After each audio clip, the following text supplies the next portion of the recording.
Welcome back to the show. As promised at the top of the show, we are back to talk housing in our final two segments. And first up, we're going to be talking about one of those things that's probably the most important purchase, the largest purchase you'll ever make, and that is your first home. And I am joined by Millennial money expert Jessica Moorhouse. Jessica, welcome to the show. Great to have you here. Thanks for having me. It can be intimidating. It can be a scary process. And I think millennials in particular, Jessica, I told you I have two young kids in my house who, are looking at the perspective of purchasing a home, and it's way down the road. What are some of the things that millennials should take into account when purchasing their first home?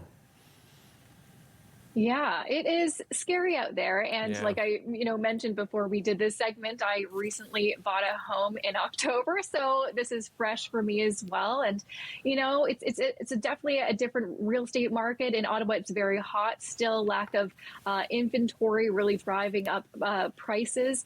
Alternative Savings recently did a survey to see what people were thinking. And they found that 61% of Ottawans, really were afraid of fearful of just the lack of inventory, but also more especially the affordable options out there and the lack thereof, which I completely understand. And not just that, you've got to worry about, having enough of a down payment and just choosing the right mortgage terms. There's a lot to go into basically making the most expensive purchase of your life. Yeah, and Jessica, I think it's very important too, not just to walk into any bank or the bank that you're necessarily banking with, and perhaps you've been banking with them for many years, but you should search out a good mortgage broker. How do you go about finding one? Absolutely. I think you kind of mentioned it there. It's so important to kind of maybe think a bit outside of the place that you do your day-to-day banking. So many people think that they have to use their day-to-day bank or they're going to get the best, mortgage rate and terms at their bank. I have had several mortgages and I've never actually used the same lender as where I do my day-to-day banking. So I think opening up your mind and looking at other options, for example, Alterna also did a poll to see, what, people were thinking in terms of lenders, and only 11% considered using a credit union. And I think that's, really? Unfortunate because they can be a great option in terms of finding the right mortgage professional for you. So I think it's so important to kind of, broaden your horizons, see what's out there. And especially too, when you are selecting a mortgage professional, not just using one lender, but looking at different lenders to find that right fit for you. I will say, in my personal experience, finding the right mortgage professional will be, the biggest asset when you are home buying. Because again,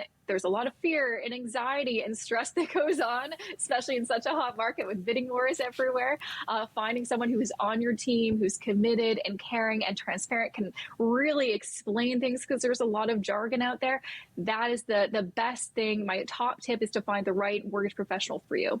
What about when it comes to term? I think the rates are competitive pretty much across the board right now. And that certainly speaks, it's obviously important to speak to a mortgage broker to find the best rate.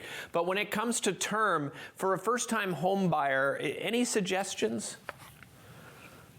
Well, that's why you would want to especially work with, the right mortgage professional for you, because you can go through so many different scenarios to really, fine tune, what is the right mortgage for us? Because it may not be the same as, your neighbor or your friend or your family member. So, things that you have to take a look at is, your mortgage term, but also your amortization period, the interest rate. Are you going to get a fixed or a variable? A lot of people are afraid of getting a variable because, interest rates are, set to go up in the future.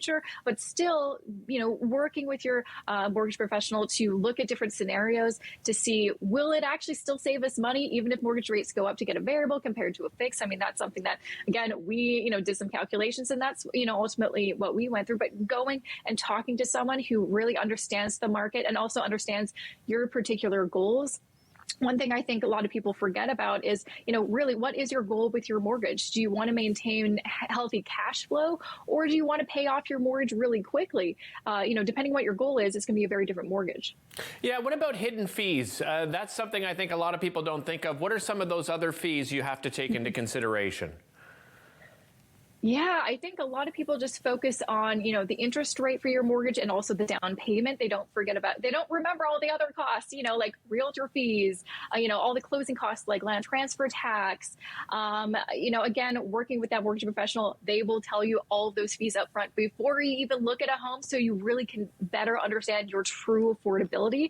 Because if you're just making your own very simple spreadsheet and forget some of these really costly things that can be, thousands of dollars or tens of thousands of dollars, it can make a big difference whether you're going to be able to afford a house or a townhouse. Excellent. Jessica, thanks so much for joining us. Really appreciate it. Thanks for having me. All right, take care. That's Jessica Moorhouse, a millennial money expert. Some great advice there.